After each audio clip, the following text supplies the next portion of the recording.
구약성경 출애굽기 12장 11절의 말씀 화면 나오죠. 자, 우리 청년답게 크게 함께 합독하도록 하겠습니다. 시작. 너희는 그것을 이렇게 먹을지니 허리에 띠를 띠고 발에 신을 신고 손에 지팡이를 잡고 급히 먹으라. 이것이 야훼의 유월절이니라. 또 먹는 얘기네요. 구절을 정해도 먹는 이야기로 갖고 와서 자, 이 시간 우리가 함께 할 건데, 자, 오늘 출애굽기 12장 12절에 너희는 그것을 이렇게 먹을지니 허리에 띠를 띠고 발에 신을 신고 손에 지팡이를 잡고 급히 먹으라. 이것이 야훼의 유월절이니라. 자, 지금 밥을 먹는 거에 대해서 지금 하나님이 어떻게 먹으라고 지금 말씀을 하고 계셔요. 너희는 허리에 띠를 띠고 발에 신을 신고 손에 지팡이를 잡고 천천히 음미하며 맛있게 먹으라가 아니라 급하게 먹으라고 말씀을 하고 계시는데, 이 식사는 지금 언제 하고 있는 것이냐? 유월절이라고 하는 그 절기를 지키면서 그 유월절 저녁에 먹는 식사의 모습을 이야기하고 있습니다. 그러면은 유월절이 무엇인가? 일단 유월절이 무엇인가를 알아야 왜 이때 하나님이 이렇게 먹으라고 말씀을 하셨는지 우리가 알 수 있겠죠. 자, 우리가 좀 성경 지식을 더듬더듬, 물론 지금 막 성경의 지식이 저보다도 더 많을 거라고 생각을 하지만, 자, 유월절은요, 애굽에 이스라엘 민족이 노예로 있는 그 중에 하나님께서 이 백성을 이제 애굽에서 끌어내어서 창세기에 아브라함에게 하나님이 약속하셨던 그 땅으로 들어갈 것이다 라고 해서 한 인물을 세웠죠. 누구죠? 그 모세죠. 모세를 리더로 이 민족의 지도자를 삼고, 자, 그리고 이제 이제 애굽에서 싸움이 벌어집니다. 하나님께서 애굽 땅에 이제 전 10가지의 재앙을 내릴 건데, 자, 9가지의 재앙이 이제 끝났어요. 이제 10번째 재앙이 이제 다가오게 될 건데, 그 직전에 하나님이 유월절이라고 하는 절기를 이야기하면서 너희는 이 유월절의 절기 가운데에 식사를 이렇게 하라고 이야기하고 있는 것이지요. 그때에 어떻게 이스라엘은 이 유월절을 준비하느냐? 하나님의 유월절이 있는 그 달을 그 해의 첫 달로 딱 바꿔주셨습니다. 그래서 이스라엘은 양력이 아니라 이스라엘의 유대력이라고 해서 종교력이 그게 있어요. 그래서 이 유월절이 있는 이때를 한 해의 첫날로 기준을 정하고요. 열을, 그러니까 쉽게 표현을 해서 1월 10일 날 숫 양을 흠없고 1년 된 숫 양을 준비를 하고 그거를 4일 정도 잘 보관을 하고 있습니다. 흠이 나면 안 돼요. 흠이 나면 안 되니까 잘 보관을 하고, 그리고 14일이 됐을 때의 저녁에 그 어린 양을 잡아서 가족이 혹은 이웃이 함께 모여서 식사를 합니다. 왜 그러면 하나님이 이 유월절을 지키면서 식사를 하면은 너희들이 애굽에서 고생도 했고 힘든 그런 과정들을 겪었으니까 이제 곧 10번째 재앙을 통하여서 출애굽을 하여서 이제 이 땅을 떠날 것인데, 천천히 음미하고 그동안에 이제 해우와 여러 가지 고민 이런 생각들을 다 내려놓고 이제 기쁘고 즐거운 마음으로 식사를 해라 라고 말씀을 하실 것 같은데, 허리에 띠를 띠고 발에 신을 신고 지팡이를 짚고 밥 먹다가라도 어디라도 급히 가야 할 것 같은 이 모습으로 이야기를 하고 있는 것이냐? 유월절이라는 절기는요, 신약에 와서 보면은 예수 그리스도를 통하여서 죄인에서 의인의 자리로 그 자리가 이동한 것을 보여주는 것. 그 신약 시대에는 예수님의 십자가를 통하여서 이런 일들이 벌어졌지만 구약에서는요, 예언이 됩니다. 앞으로 메시아를 통해서 이런 일들이 벌어지게 될 거라고. 그러니까 신약에 있는 모습을 구약에서 보여주고 있는 게 출애굽기라고 하는 거예요. 애굽에서 하나님께서 약속하신 가나안 땅까지 이르러가는 여정, 이동되어진 이 모습을 신학적 용어로는 이제 구원의 모형이라고 얘기해서 죄인에서 의인의 모습으로 십자가를 통하여서 죄인에서 의인의 자리로 옮겨가는 구원받은 그 모습을 보여주고 있는 것이 유월절이라고 하는 것이지요. 그러니까 유월절이라고 생각하면 결국에 신약에 와서 예수님께서 하셨던 십자가의 그 사역을 통하여서 우리의 지위와 신분이 새롭게 되어지고 그 지위와 그 새롭게 되어짐을 가지고 성도로서 신앙생활을 하게 된 그 모습을 보여주고 있는 것이 출애굽기라고 하는 것이죠. 그러니까 출애굽기 안에 유월절 그 절기의 유래입니다.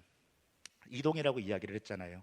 하나님이 이제 유월절이 지나면은요, 그날 저녁에 장자의 그 애굽에 있는 모든 장자의 그 문에 문설주와 문지방에 어린 양의 피가 발라져 있지 않는 집은 죽음의 사자가 당도하여서 다 그 장자가 죽게 되는 그 열 번째 재앙이 임할 것입니다. 이스라엘은 이 재앙이 있었을까요, 없었을까요?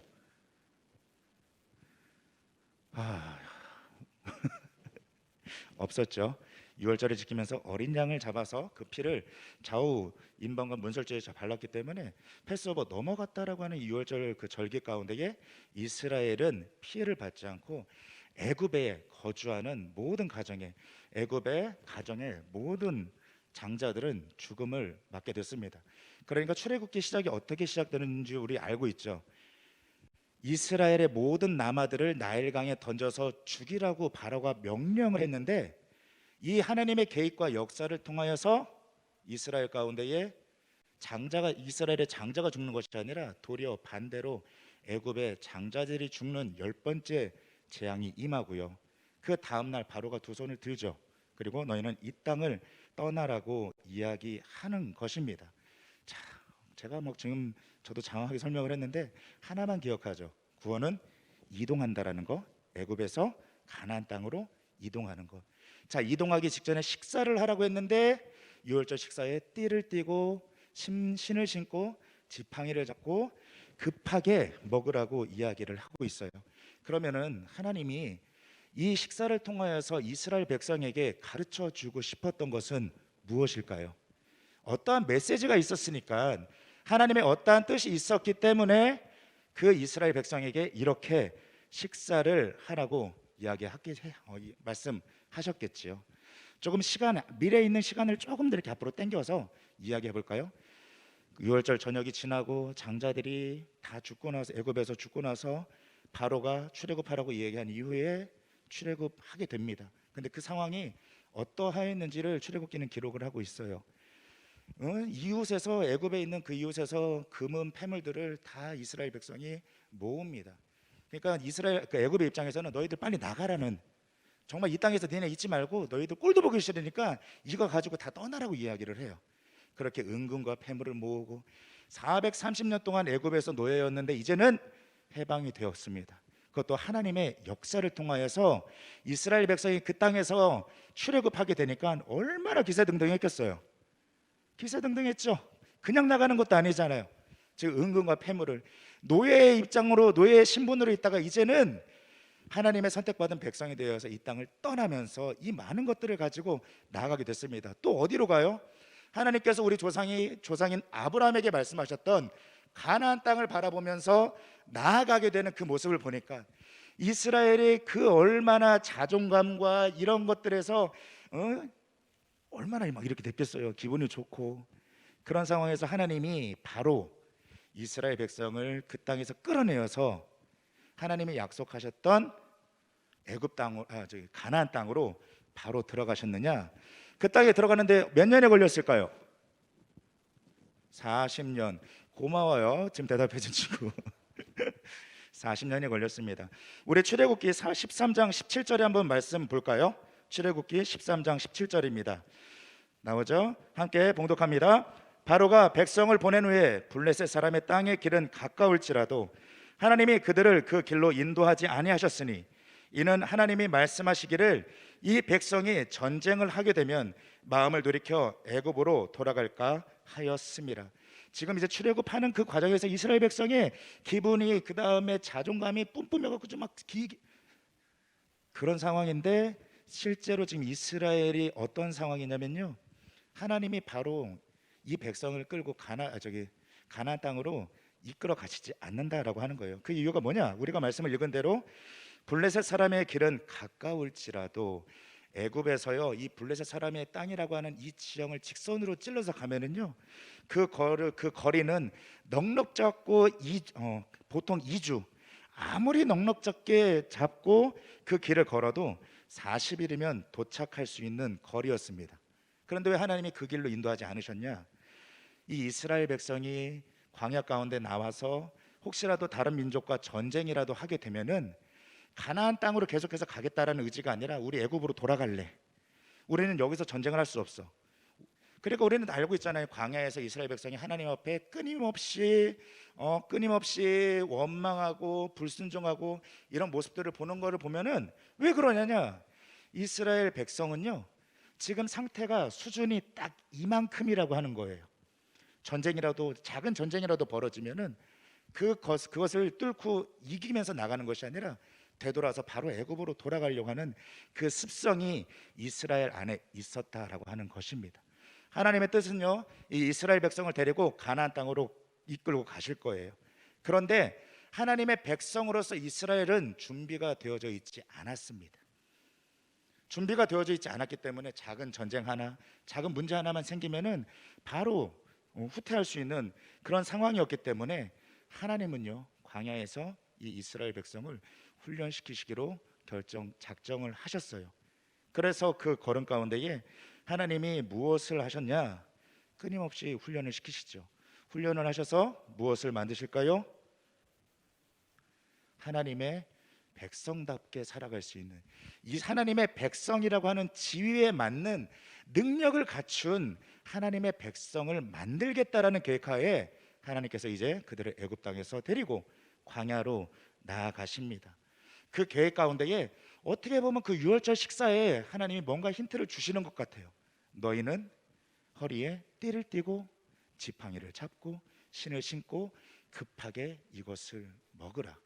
이거는 그렇다라면 하나님의 어떤 계획과 뜻이 이 식사하는 그 방법 안에 있다라고 하는 것을 우리에게 의미할 것입니다. 그래서 오늘 이 시간 우리가 함께 볼 거는요, 띠를 띈다라는 것, 신을 신는다라고 하는 것, 그리고 지팡이를 잡는다는 것, 그 안에서 하나님이 어떠한 광야 훈련 가운데에 이 백성을 훈련시키시기를 원하셨는지, 또 신앙과 믿음이 어떠한 방향 가운데에 또 하나님이 원하시는 신앙까지 가게 되었는지 함께 그 구절구절들을 보면서 함께 은혜를 나누기를 원합니다. 첫 번째, 어떻게 뭐라고 했죠? 허리에 띠를 띠고.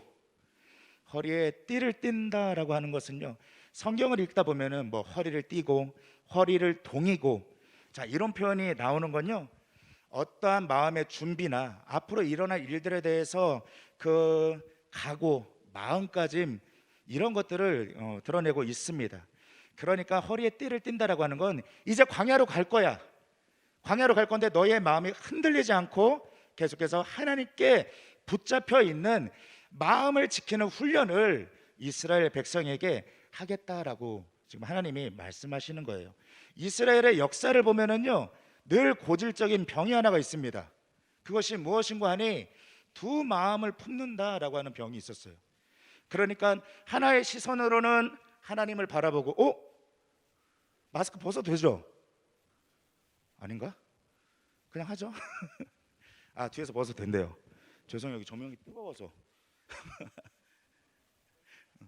하나의 시선으로는요, 하나님을 바라보면서요, 또 다른 시선 하나로는요, 계속해서 세상을 바라보면서 하나님을 섬긴다라고 하면서도 우상을 섬겼던 그 두 마음의 문제가 고질적으로 이스라엘 백성 안에 있었습니다. 성경은요, 어떠한 상황과 어떤 모습 가운데서도 가장 중요한 것이 있다라고 이야기를 해요. 그것이 무엇이냐? 우리의 마음이라고 이야기를 합니다. 잠언 4장 23절에 보면은요, 모든 지킬 만한 것 중에 내 마음을 지키라. 생명이 근원이 이에서 남이니라. 왜 마음을 이야기를 할까요? 이 마음이 믿음으로 굳건하게 서 있다라면은요, 두 마음으로 갈라지지 않고 믿음 가운데 있다라면은요, 하나님이 그 믿음을 통하여서 역사하십니다. 그리고 하나님은 그렇게 하시겠다고 약속을 하셨는데 이스라엘 백성은 늘 곁눈질했어요. 어디를 가든지 어느 곳에 정착하든지 그들이 나라를 세우고 민족을 형성하고 그런 모든 과정 가운데에 고질적으로 우상 숭배를 하였던 그 모습들이 끊임없이 드러나 있습니다. 그러니까 마음을 동이는 훈련이라고 하는 것은 하나님께서 그 나뉘어진 마음이 아니라 하나님만 바라보고 하나님만 온전히 신뢰하는 그 믿음을 이야기하는 것이라고 우리는 이해할 수 있습니다. 이에 대해서 베드로전서 1장 13절은 이렇게 이야기하고 있어요. 그러므로 너희 마음의 허리를 동이고 근신하여 예수 그리스도께서 나타나실 때에 너희에게 가져다 주실 은혜를 온전히 바랄지어다. 띠를 띈다라는 게 어떤 각오와 마음가짐이라고 얘기했잖아요.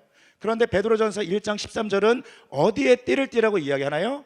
마음의 허리를 동이고, 너희 마음에 있는 믿음의 허리를 동이고, 항상 어떠한 상황 가운데서도 근신하여 깨어서 그리스도를 바라보는, 하나님이 보시기에 칭찬과 인정을 얻어가는, 그러므로 인해서 은혜를 누리는 신앙생활을 하라고 이야기하고 있는 것입니다. 출애굽하여서 하나님의 백성으로 만들기 위한 첫 번째 테스트 혹은 훈련은요, 마음 훈련이었습니다. 세상을 바라보지 아니하고 온전히 하나님만 바라볼 수 있는 이 훈련이었던 것을 우리 함께 기억하였으면 좋겠습니다. 그러면은요, 허리에 띠를 띠었어요. 두 번째는요, 어떻게 먹으라고 했을까요? 성경이 없으신가요 혹시? 제가 이 말투가 되게 도발적이죠.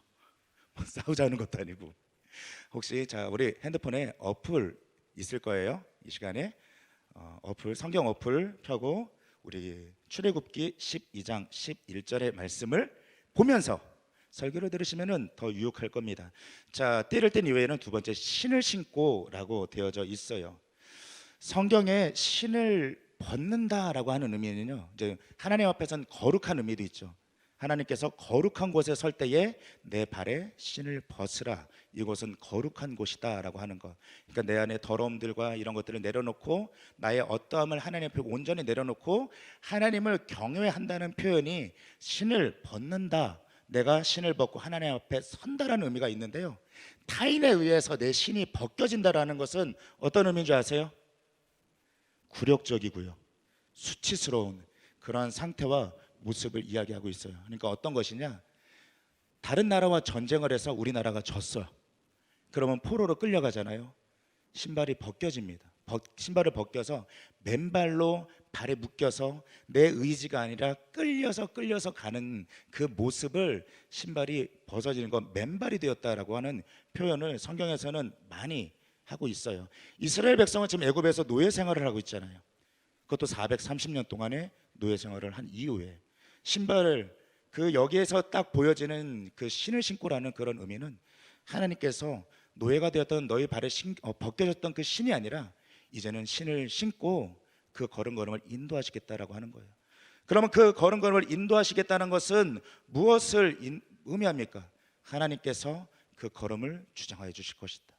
지금부터는 너희가 맨발로 노예 생활의 그 수치와 굴욕을 당하는 민족이 아니라 하나님께서 책임져 주시고 인도하시는 걸음 가운데에 너희와 함께 하겠다라고 하는 그 의미가 그 하나님께서 말씀하시는 그 훈련 안에 있다라고 하는 것이죠. 그러니까 신을 신는다라고 하는 거는요, 하나님의 인도하심을 경험하는 훈련이라고 할 수 있을 것입니다. 우리가 직장에 취업하기 위해서는, 내가 희망하는 직장에 취업하기 위해서 그 회사에 제출하는 게 있어요. 뭐죠? 아직까지는 제가 인내가 남아서 계속 질문을 던질 거예요. 뭘 제출할까요? 에? 이력서요. 이력서죠. 그 이력서가 어떤 뜻을 갖고 있을까요? 한자로 하면은 밟을리, 지날 역입니다. 내 발이, 내 걸음이 어느 곳을 밟았고 어느 곳을 지나왔는지, 그동안의 나의 삶 가운데에 내가 어디서 태어났고 어디서 거주하였고 어느 곳에서 학업을 했고 어떠한 경력을 쌓았는지, 이제 그것이 내 발의 이력이라고 해서 담겨져 있는 게 이력서잖아요. 그렇다면 하나님께서 우리의 모든 걸음을 책임져 주시고 인도하신 가운데에 우리의 이력서가 쌓였다라고 하는 것은 하나님 앞에서 인도하심을 경험하는 훈련 가운데에 쌓여진 그 경력이라고 이야기할 수가 있겠네요. 그렇죠?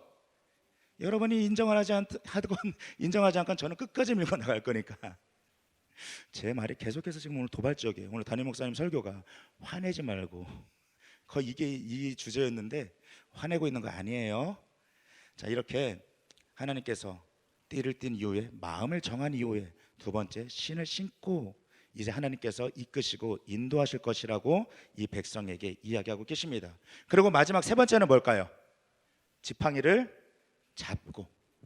지팡이를 잡고라는 그 지팡이에는요, 하나님의 권능과 하나님의 힘과 하나님의 역사와 하나님의 보호하심을 나타내고 있습니다.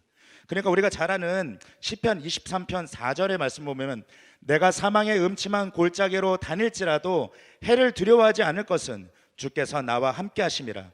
주의 지팡이와 막대기가 나를 안위하시나이다. 하나님께서 내 걸음걸음, 나의 삶, 이 모든 것을 보호하신대요. 하나님의 그 보호하심을 내가 붙잡고 가는 이 의미, 곧 그것은 무엇이겠습니까? 하나님의 보호하심과 성실하심과 신실하심을 신뢰하는 훈련이라고 할 수 있을 것입니다. 제가 장황하게 이야기했기 때문에 한 번만 정리를 할게요. 띠를 띄었습니다. 신을 신었습니다. 지팡이를 잡았습니다.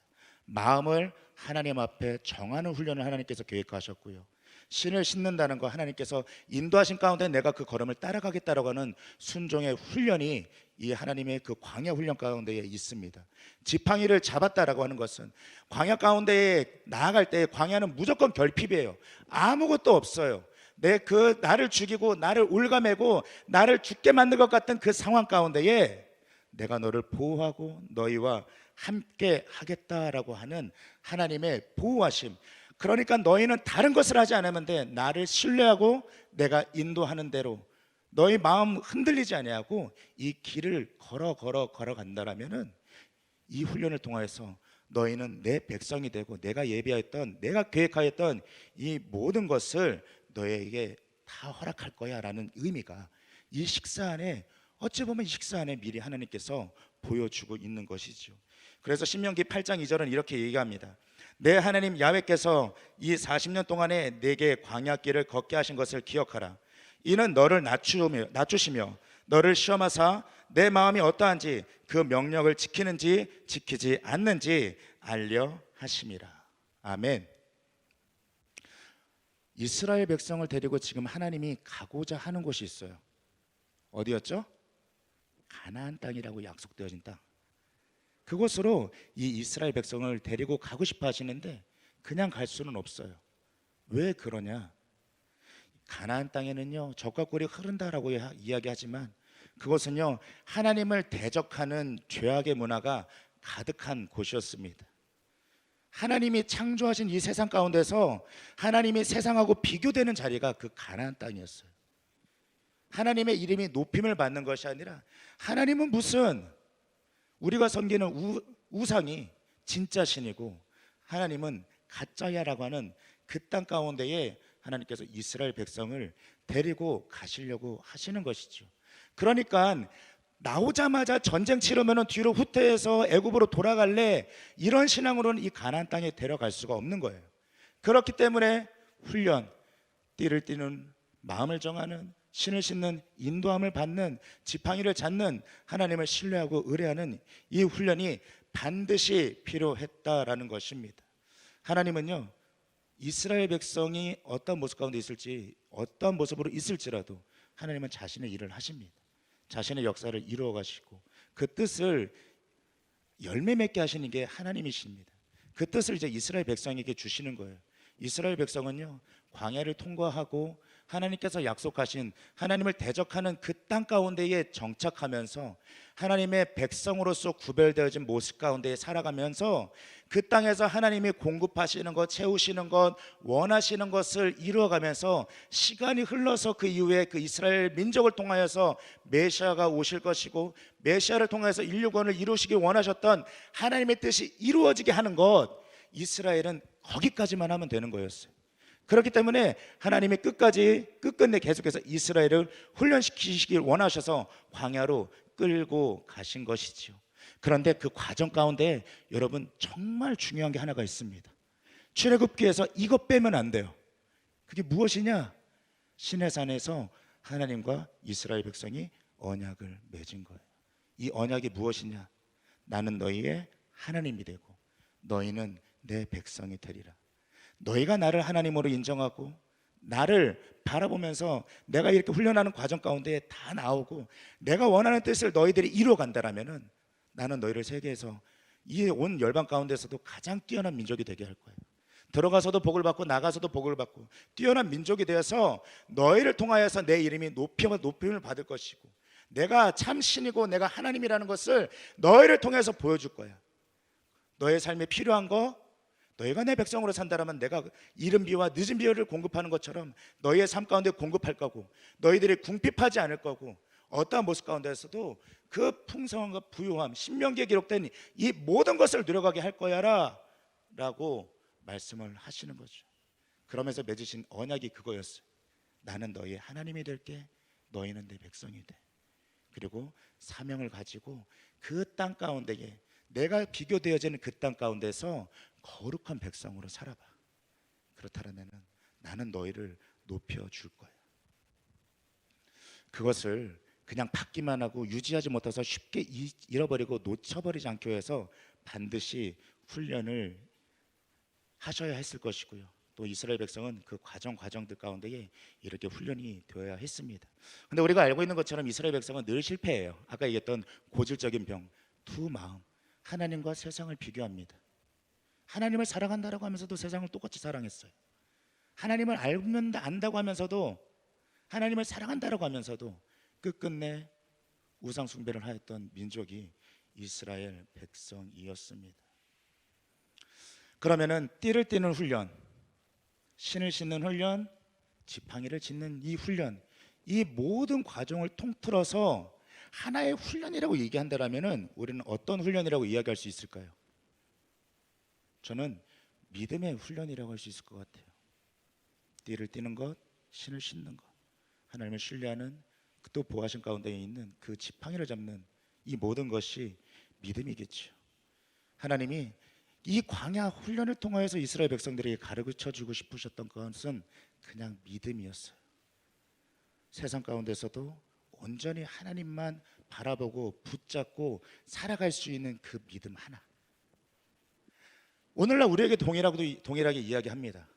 우리가 사는 세상 봐요. 가나안 땅보다 더 가나안과 같은 곳이 우리가 살고 있는 지금 세상이라고 하는 곳입니다. 끊임없이 경쟁을 해야 하고요. 배터리가 얼마 없대요. 내가 이기지 않고 밟힌다라면은 도태되어져 버려야 되는 무한 경쟁, 남을 이겨야 돼. 내가 남을 이겨야 내가 살아남을 수 있는 그런 세상. 하나님이 창조하신 세상 가운데 지금 하나님이 높임 받으시는 세상이 아니에요. 전 얼마 전에 드라마를 본 게 참 얼마 전이 아니죠. 거의 몇 년 전이에요. 이태원 클래스라는 드라마 여러분 보셨어요? 그래요. 여기는 거룩하고 저기만 대담이 나온 거 보니까 저기만 TV 봐요. 이태원 클래스라는 드라마를 볼 때요 전해주는 메시지가 무엇인 것 같아요? 내가 나를 믿고 나를 신뢰하고 그 끊임없이 도전하고 하면은 무엇인가를 얻는다라고 하는 것이 그 드라마가 전해주고 싶은 메시지였어요. 니체 철학이에요. 어떠한 신을 절대적인 절대자를 부정하고 끊임없이 인간 안에 있는 어떠한 에너지와 그 힘과 지혜와 이 모든 것들을 통하여서 내가 원하는 것들을 이루어갈 수 있다라고 하는 것이 니체가 이야기했던 철학이었고요. 이태원 클래스에서 보여주고 싶었던 그리고 전해주고 싶었던 메시지는요 그것이었습니다. 젊은 청년, 그 청년이 포차를 기업을 하고 이런 과정들을 통하여서 막 대기업을 만들어내는. 그런데 여러분 그런 일들이 우리의 삶에 얼마나 일어날까요? 그렇게 세상이 핑크빛일까요? 모든 사람이 사장이 되어지고 모든 사람이 다 성공을 이루고 우리가 사는 세상이 그런 세상이었나요? 또 그럼 누구는 또 이렇게 질문할 수 있어요. 그럼 하나님의 천지를 창조하실 때, 이 세상을 만드실 때 그렇게 안 만드셨으면 되잖아요. 근데 여러분 오해하시면 안 돼요. 그건 하나님이 만드신 세상이 아닙니다. 하나님이 처음 세상을 창조하셨을 때는요 보시기에 좋은 세상이라고 이야기했어요. 너무나 보시기에 좋은 세상이었기 때문에 하나님이 공급하시는 걸로 즐거울 수 있었고 하나님과 교제하는 것으로 인하여서 영혼이 충만할 수가 있었고요. 하나님과 교제하면서 만나면서 노동을 하는 것도요. 아담이 언제 동물 짐승들 이름을 다 지면서 나 정말 이 일을 못 해먹겠어 짜증나 이랬던 성경에 기록이 있어요? 즐거웠어요. 하나님 앞에서 행했던 모든 일들이 다 즐거운 일들이었어요. 유익했고. 그런데 언제부터 세상이 어긋났을까요? 하나님과 관계가 단절되어진 이후부터 이 세상은 하나님을 대적하는 것들로 바뀌었습니다. 즐거운 노동이라는 게 없어졌어요. 늘 고생이고 어려움이고, 내가 돈을 많이 벌면 행복할 것 같으니까 돈을 많이 벌어서 행복을 추구하겠다라고 하는데 돈을 버는 과정이 힘들어. 행복하지가 않아. 내가 이 돈을 벌어서 행복하겠다고 했는데 이 돈을 벌면서도 행복하지가 않은 게 하나님과 등지고 하나님을 대적하는 문화로 인해서 만들어져 버린 이 세상이 이렇다라고 하니까요. 이 세상 가운데에 하나님의 이름이 높임을 받습니까? 조금만 이 교회문만 밖에 나가서 얘기해 보세요. 바로 기독교 얘기 나와요. 제가 이런 얘기, 우리 강단에서 이런 얘기하면 안 되겠지만 왜 그럴까요? 세상이 하나님을 그렇게 인정해요. 하나님이 없이도 살아갈 수 있다라고 하는 그런 철학과 문화들이 이 세상 문화 가운데 충만해요. 그럼 하나님은 이 세상 가운데 우리가 어떻게 살기를 원하실까요? 하나님의 백성으로 살기를 원하실 거 아니에요. 하나님의 백성으로서 늘 말씀 앞에 띠를 띠고 신을 신고 주의 지팡이를 잡고 어떠한 과정 가운데서도 믿음, 그 믿음 가지고 하나님을 바라보는 그 구별되어진 모습 가운데에 살아가게 된다면요, 성경은 그 축복의 은혜가 그 사람들에게 분명히 약속되어져 있다고 이야기를 합니다. 이스라엘 백성들에게도 원하셨던 것은 그것이었어요. 너희가 믿음이 있다라면, 작은 믿음 하나라도 있다라면 그 믿음을 통하여서 내가 너희를 통하여서 일할 것이라고. 오늘날 우리에게도 동일하게 하나님께서 말씀하십니다. 광야 같은 세상 가운데 우리는 지금도 보내심을 받았고 저와 여러분 함께 걷고 있거든요. 주님 오시는 그날까지 걸어갈 거예요. 그 과정 하나님께서 어떻게 인도하실까요? 띠를 띠는 마음을 정하는 훈련, 신을 신으며 하나님께서 인도하신 그 걸음을 따라가는 훈련, 어떤 상황 가운데도 하나님께서 보호하심을 붙잡고 나아가는 그 믿음의 훈련을 통하여서 우리를 계속해서 성장시키실 거예요. 세상에서 밟히게 하지 않기 위하여서. 작은 상처에 쉽게 넘어지고 엎드려지는 자들이 아니라 그것을 이겨내는 자들이 되게 하기 위하여서 오늘도 하나님은요, 우리를 훈련시키시고 연단시키실 것입니다. 그래서 우리에게 다른 것을 요구하지 않으세요. 우리가 기도할 때 당장의 환경이 바뀌는 것 하나님 하실 수도 있을 거예요. 그런데 우리 기도해 봤잖아요. 우리가 열심히 기도하면 어떤 음성 제일 많이 들어요? 내가 너를 사랑한다. 내가 너와 함께한다. 아니, 환경을 바꿔달라고 기도하는데 하나님이 사랑한다는 지금 그 음성이 아니라 빨리 문제를 해결해 주셔야 돼요. 아니야, 나는 지금 너와 함께하고 있으면서 이 과정들을 이끌고 가고 있어. 나는 너를 믿음을 통하여서 구하고 찾는 것들을, 그래서 네가 나를 더욱더 신뢰하고 이루어가기를 지금도 원하고 있어. 네가 작은 믿음 하나만 갖고 있다면 나는 얼마든지 그것을 통해서 역사할 수 있어라고 살아서 역사하시는 그 하나님 스스로를 증거하시는 하나님이 우리의 하나님이 되십니다. 이 믿음을 훈련하기 위해서는요, 끊임없이 하나님 앞에 서야 돼요. 때로는 하나님이 침묵하시기도 합니다. 내가 간절히 바라고 소망하고 할 때에 도리어 하나님께서 침묵하심으로 인하여서 정말 앞이 더욱더 보이지 않고 꼬여만 가는 상황이 우리 앞에 있을지도 몰라요.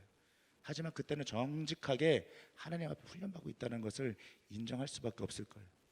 침묵 가운데서도 마음이 두 마음으로 나눠지지 아니하고, 침묵 가운데서도 하나님께서 내 걸음을 인도하실 것을 믿고, 내가 지금 어떤 상황 가운데 위기 어려움 가운데 있을지라도 주의 지팡이와 막대기가 호위하시고 안위하심을 믿으면서 그 걸음을 이끌어 가실 것이거든요. 믿음의 여정을 하나님께서 광야 가운데 여셨습니다. 그리고 필요한 것은 이 세 가지를 말씀하셔요. 띠를 띠어라, 신을 신노라, 지팡이를 잡아라. 오늘 여러분들은 어떠한 결정을 하시겠습니까?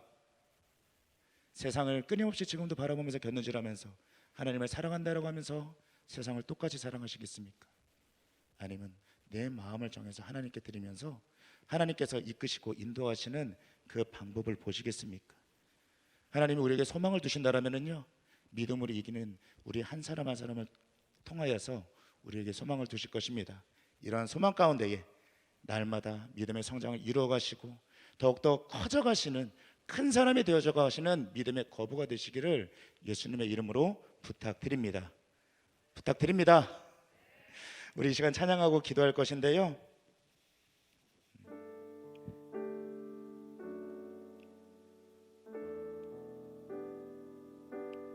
가사를 묵상하면서 불렀으면 좋겠습니다.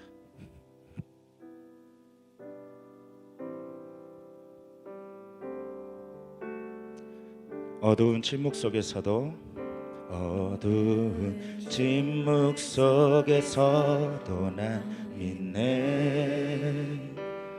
능하신 내 주님 일하고 계심을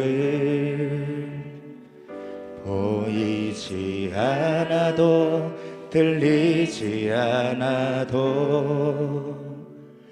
약속하신 대로 행하고 계시네. 하지만 그리 아니하셔도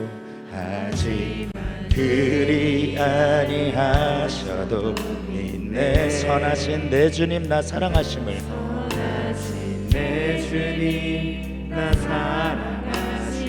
나 바란 그대로 이루어지지 않아도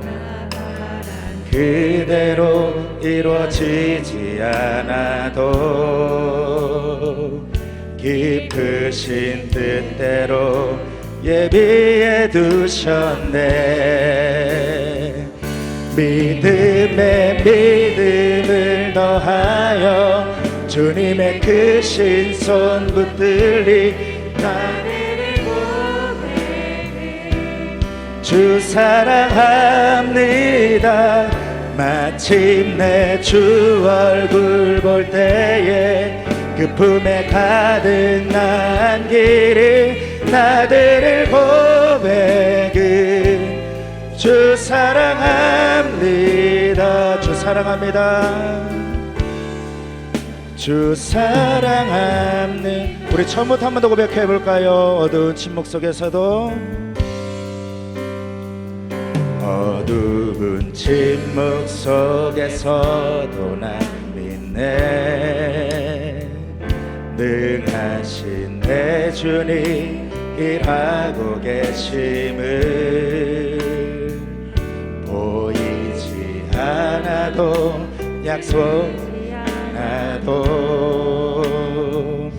약속하신 대로 아멘. 하지만 그리 아니하셔도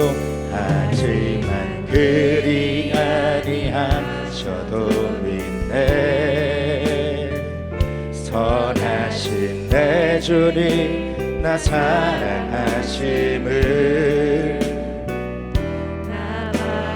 그대로 이루어지지 않아도 깊으신 뜻대로 예비해 두셨네. 믿음을 고백합니다. 믿음에 믿음을 더하여 주님의 크신 손 붙들리 나들 고백은 주 사랑합니다. 마침내 주 얼굴 볼 때에 그 품에 가득 난 길이 나들을 고백은 주 사랑한 믿음에 믿음을 더하여 믿음을 더하여 주님의 크신 손 붙들리 나들을 고백은 주 사랑합니다. 주 얼굴 볼 때에 그 품에 가득 난 길이 나들을 고백은 주 사랑. 한 번 더 고백할까요? 믿음에 믿음을 더하여 주님의 크신 손 붙들리 나들을 고백은 주 사랑합니다. 마침내 주 얼굴 볼 때에 그 품에 가득 난 길이 나들을 고백은 주 사랑합니다. 주 사랑합니다. 제가 빠뜨린 게 하나가 있어요. 그런데 이거는 꼭 해야 되겠어요. 여러분, 큰 믿음은 처음부터 없어요. 믿음은 어디서부터 시작하는지 아세요? 의심에서부터 시작합니다. 의심에서부터 시작해요. 하나님이 계시는가? 하나님이 정말 살아서 역사하시는 하나님인가? 안 믿어지는데? 내가 아무리 기도할 때에 내가 안 믿어지는데 어떡해? 근데 우리는 교회에서 이런 얘기를 하면은요, 신앙이 막 작다라고 이야기하고요, 평가절하해버려요. 하지만요, 겨자씨만한 믿음은요, 의심에서부터 시작을 해요. 그리고 그 의심에 하나님이 살아서 역사하심을 증거하시고 보여주십니다.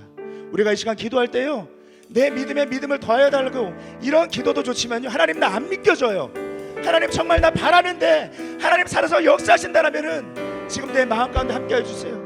내 의심이 조금이라도 변하여서 하나님을 확신할 수 있다라면은 하나님이 이 시간 이 예배 가운데에 하나님 함께 해달라고 우리 그런 그 간절함으로 기도합시다. 우리 이 시간 주님의 성을 뜨겁게 3번 부르짖고 함께 기도하며 나아가시겠습니다. 주여 주여 주여. 아버지 하나님,